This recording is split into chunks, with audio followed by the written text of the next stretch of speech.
Good evening, friends. মোৰ নাম doctor Dipankar Patgiri. মই এজন হোমিওপেথিক চিকিৎসক। মই আপোনাৰ হোমিওপেথিক প্ৰেক্টিছ কৰি আছোঁ প্ৰায় 12-13 বছৰমান হ'ল। মোৰ একচুৱেলি মেইন প্ৰেক্টিছটো গুৱাহাটীতে হয়। গুৱাহাটীত মোৰ 2খন ক্লিনিক আছে আৰু মাজে মাজে মই দৰং ডিষ্ট্ৰিক্টৰ চিপাঝাৰলৈকেও তেনেকৈ যাওঁ ৰোগী চাবলৈ। মোৰ এনে আপোনাৰ গুৱাহাটীত ক্লিনিক 2খন আছে। এখন আপোনাৰ জু ৰোডত আছে, জু ৰোডৰ চিৰিয়াখানাৰ ওচৰতে গুড হেল্থ হোমিওপেথি ক্লিনিক বুলি নাম, আৰু এখন ক্লিনিক আপোনাৰ VIP ৰোডৰ বৰবাৰীত অৱস্থিত। তো মই একচুৱেলি হোমিওপেথি আপোনাৰ 12-13 বছৰ মানে হ'ল প্ৰেক্টিছ কৰি থকা, আৰু হোমিওপেথিকৰ বিভিন্ন ৰকমৰ ৰোগৰ চিকিৎসা চাই আছোঁ বা প্ৰেক্টিছ কৰি আছোঁ। তাৰ ভিতৰত আপোনাৰ ছালৰ বা স্কিনৰ হেয়াৰ ফল, এনেকুৱা টাইপৰ নখৰ বেমাৰ, এনেকুৱা টাইপৰ ৰোগবিলাক বেছিকৈ চোৱা হয়, কাৰণ মই স্কিনত পষ্ট গ্ৰেজুৱেশ্যনো লোৱা আছে। ইয়াৰ উপৰিও আৰু বিভিন্ন ৰকমৰ কমন ৰোগ যেনে পাইলছ, ফিছাৰ, চাইনাচাইটিছ, মাইগ্ৰেইন, লগতে আপোনাৰ গেষ্ট্ৰ ইছ্যু যেনেকৈ গেষ্ট্ৰ'ইছ'ফেজিয়েল ৰিফ্লাক্স ডিজিজ বা এচিডিটি, কমনলি এচিডিটি বা হাৰ্টবাৰ্ণ তেনেকুৱা, লগতে গেষ্ট্ৰাইটিছ, কিডনী ষ্টোন, লগতে আপোনাৰ গ'ল্ড ব্লাডাৰ ষ্টোন, যিটো ইনিচিয়েল ষ্টেজৰ তেনেকুৱা, বা গ'ল্ড ব্লাডাৰৰ কিছুমান অসুখ বা কমপ্লিকেশ্যন, লগতে আপোনাৰ মাহেকীয়া সম্বন্ধীয় প্ৰব্লেম, ইৰেগুলাৰ মেনষ্ট্ৰুৱেশ্যন, PCOD, লগতে হোৱাইট এবনৰ্মেল ভেজাইনেল ডিছচাৰ্জ বা লিউকোৰিয়া, এনেকুৱা টাইপৰ প্ৰব্লেম, লগতে আপোনাৰ পাইলছ, এনেল ফিছাৰ, এনেকুৱা অসুখবিলাক, কিডনী ষ্টোন, এনেকুৱা টাইপৰ প্ৰব্লেমবিলাক, লগতে শিশুৰ খুব কমনলি হৈ থকা ৰোগ যেনেকৈ এডিনইডৰ ইছ্যু, টনচিলাইটিছ, এনেকুৱা টাইপৰ ৰোগবিলাক, বা পুৰ ইমিউনিটিৰ কাৰণে যিবিলাক বেমাৰ হয়, বা ৰোগ প্ৰতিৰোধ ক্ষমতাটো কমি গৈ বাৰে বাৰে তেওঁলোকৰ জ্বৰ, কাহ, চৰ্দি বা এনি কাইণ্ড অফ ইনফেকশ্যন হৈ থকা এনেকুৱা টাইপৰ ৰোগ, লগতে স্মৃতিশক্তি হ্ৰাস পোৱা বা পঢ়া শুনাত তেওঁলোকৰ কনচেনট্ৰেশ্যনটো কমি যোৱা বা মনোযোগটো কমি যোৱা, এনেকুৱা টাইপৰ ৰোগবিলাক আমি ৰেগুলাৰ চাওঁ বা চিকিৎসা সেৱা আগবঢ়াওঁ।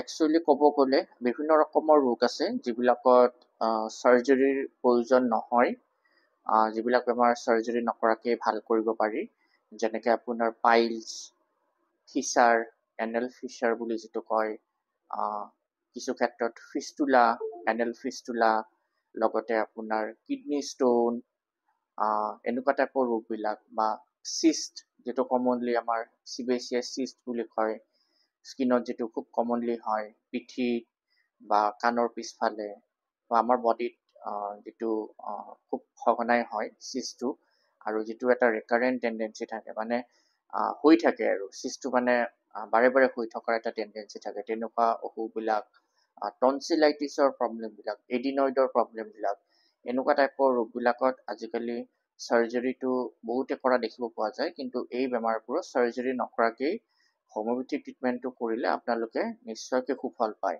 অৱশ্যে তাত এটা কথা আছে, বেমাৰটো যদিহে মানে কি আৰু খোৱাৰ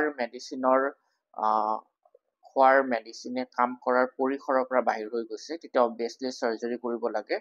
কিন্তু তাৰ আগলৈকে বেমাৰটো কিছুমান ষ্টেজত থাকিলে, যিটো খুব এডভান্স হোৱা নাই, তেনেকুৱা ষ্টেজত থাকিলে চাৰ্জাৰী নকৰাকৈ হোমিওপেথিক চিকিৎসাৰ দ্বাৰা সম্পূৰ্ণৰূপে আৰোগ্য পাব পাৰি। হোমিওপেথিক ট্ৰিটমেণ্ট বা চিকিৎসাটো একচুৱেলি ইণ্ডিয়াত জন্ম হোৱা নাছিলে। এই চিকিৎসাটো জাৰ্মান দেশ বা জাৰ্মানীত ফাৰ্ষ্ট এইটো ইনভেণ্ট কৰা হৈছিলে এজন মহান চিকিৎসক ক্ৰিষ্টিয়ান ফ্ৰেডৰিক চেমুৱেল হেনিমেনৰ দ্বাৰা। হোমিওপেথিক চিষ্টেম অফ মেডিচিনটো এলোপেথিক চিষ্টেমতকৈ অলপ ডিফাৰেণ্ট হয়, অলপ নহয় বহুখিনি ডিফাৰেণ্ট। হোমিওপেথিত বেচিকেলি আপোনাৰ দৰৱবিলাকৰ পাৰ্শ্বক্ৰিয়াটো নাথাকে, লগতে ক্ৰনিক ডিজিজবিলাকত খুব ভাল। যেতিয়া এটা বেমাৰ আপোনাৰ বডিত হয়, আপুনি এবাৰ ট্ৰিটমেণ্ট কৰিলে ভাল হৈ গ'ল, বা এবাৰেই হৈছে আপোনাৰ লাইফ টাইমত, যিবোৰ একিউট ডিজিজ বুলি কোৱা হয়, সেইবিলাকৰ উপৰিও বেছিকে আপোনাৰ ক্ৰনিক ডিজিজবিলাক, যিটো আপোনাৰ বছৰ বছৰ ধৰি আপোনাৰ বডিত ডেভেলপ হৈ গৈছে, খোপনি পুতিছে বেমাৰটোৱে, তেনেকুৱা ক্ষেত্ৰবিলাকত বা বেমাৰবিলাকত হোমিওপেথিক ট্ৰিটমেণ্টটো খুবেই ফলপ্ৰসূ। তেনেকৈ আমি বিভিন্ন ধৰণৰ ৰোগ ভাল কৰিছোঁ, যেনেকৈ আপোনাৰ টনচিলাইটিছ, শিশুবিলাকৰ খুব হোৱা দেখিব পোৱা যায়। তেওঁলোকৰ গলৰ দুফালে যিটো টনচিল গ্লেন্স থাকে, সেই গ্লেন্সখিনি ফুলি যায় আৰু কিছুমানৰ খুব সঘনে সঘনে ফুলে।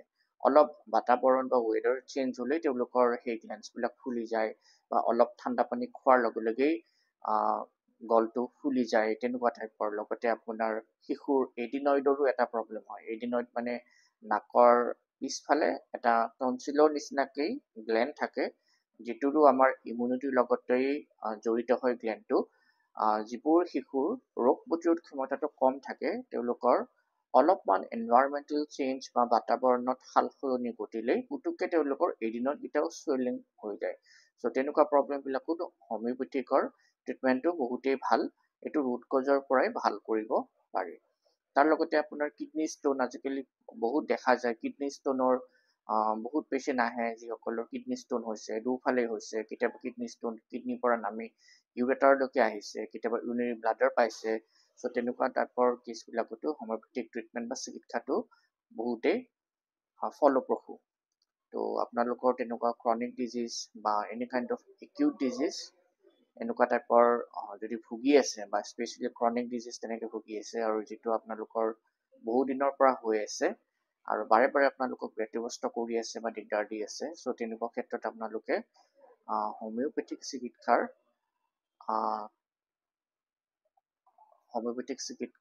ওচৰ চাপিব পাৰে বা কাষ চাপিব পাৰে। হোমিওপেথিক চিকিৎসাত আৰু এটা বস্তু আছে কি, সেইটো হ'ল আপোনাৰ মেডিচিনছবিলাকত তেনেকুৱা ছাইড ইফেক্ট বা পাৰ্শ্বক্ৰিয়া নাথাকে। চ' এটা বেমাৰ ভাল কৰিব যাওঁতে সি আপোনাৰ অন্যান্য অৰ্গেন বা আপোনাৰ বডিত থকা যিটো ভাইটেল অৰ্গেনছবিলাকত তেনেকুৱা একো এডভাৰ্ছ ইফেক্ট বা কিছুমান পাৰ্শ্বক্ৰিয়া তেনেকৈ কৰি নাযায়। তো সেই হিচাপে প্ৰব্লেম থাকিলে আপোনালোকে নিশ্চয়কৈ আহিব পাৰে আমাৰ ক্লিনিকত। আমাৰ জু ৰোডৰ কাষতে গুড হেল্থ হোমিওপেথিক ক্লিনিক আছে, আৰু বৰপাৰী VIP ৰোডত আমাৰ অৰ্ণৱ এডভান্স হোমিও ক্লিনিক আছে, আৰু ডক্টৰ পাটগিৰিজ হোমিওপেথিক ক্লিনিক আমাৰ মঙলদৈ চিপাঝাৰ দৰং ডিষ্ট্ৰিক্টত আছে। আৰু মই গুড হেল্থ হোমিওপেথিক ক্লিনিকত আৰু অৰ্ণৱ হোমিওপেথিক ক্লিনিকত প্ৰায় ৰেগুলাৰ বহোঁ, আৰু যিটো চিপাঝাৰত আছে আপোনাৰ ডক্টৰ পাটগিৰিজ হোমিওপেথিক ক্লিনিক, তাত মই মাজে মাজে তেনেকৈ ভিজিট কৰোঁ। চ' আশা ৰাখিছোঁ আপোনালোকে নিশ্চয়কৈ ট্ৰিটমেণ্টবিলাকৰ বেমাৰটোৰ উদ্দেশ্য কৰি কেনে আপোনালোকে ট্ৰিটমেণ্টৰ ওচৰ চাপিব। ধন্যবাদ।